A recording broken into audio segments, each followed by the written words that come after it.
今天在我们南澳段的银河拍摄完成之后啊，有一个拍摄要点跟大家来分享一下。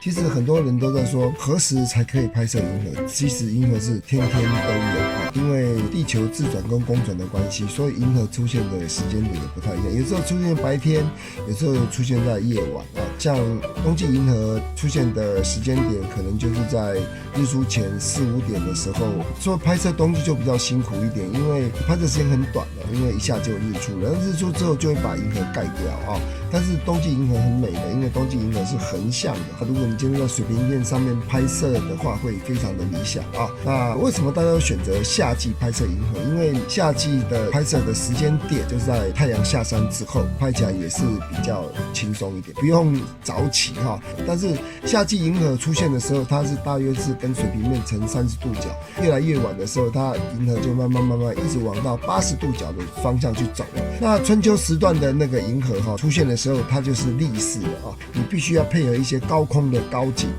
横式的构图所以说一年四季事实上是都可以拍那当然是要针对你自己要拍摄的时间，你自己要去判定你的银河的角度这非常重要那如何去找到银河它出现的方位都会出现在我们的东南方，可以下载一些观星体的 APP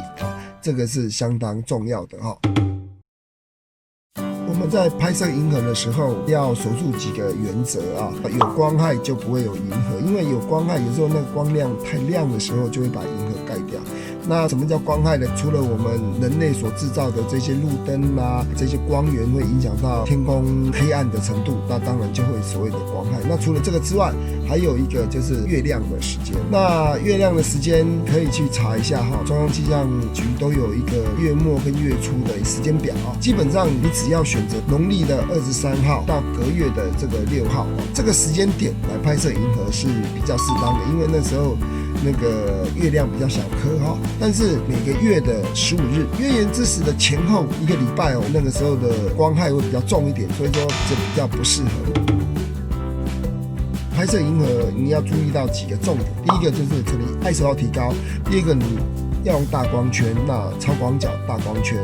那快门时间要掌握多少呢？快门时间其实我建议在35秒之内，因为35秒其实它就已经稍微会从一个点变成一点小小的尾巴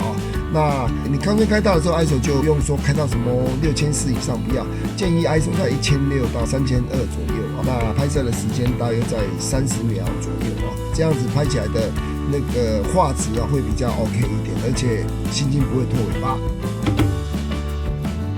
再来你们可以看一下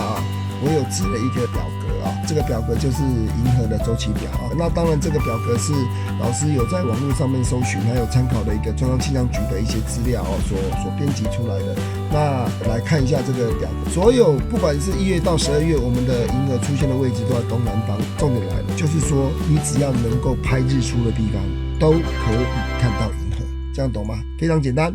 只要能够看到日出的地方，就可以看到银河。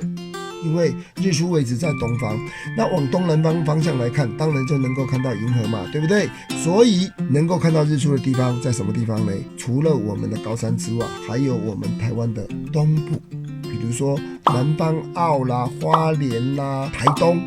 这个方向都是比较适合看到银河的位置。那老师这个表格上面可以看得很清楚你看一下后面有打个圆圈，这叫理想它理想的时候是在哪时候去拍？比如说你们看一下5月份它出现时间在晚上的9点30分，所谓出现的时间就是说从水平面出现的时候。那5月份是夏季时间，所以说它出现的是稍微有点30度角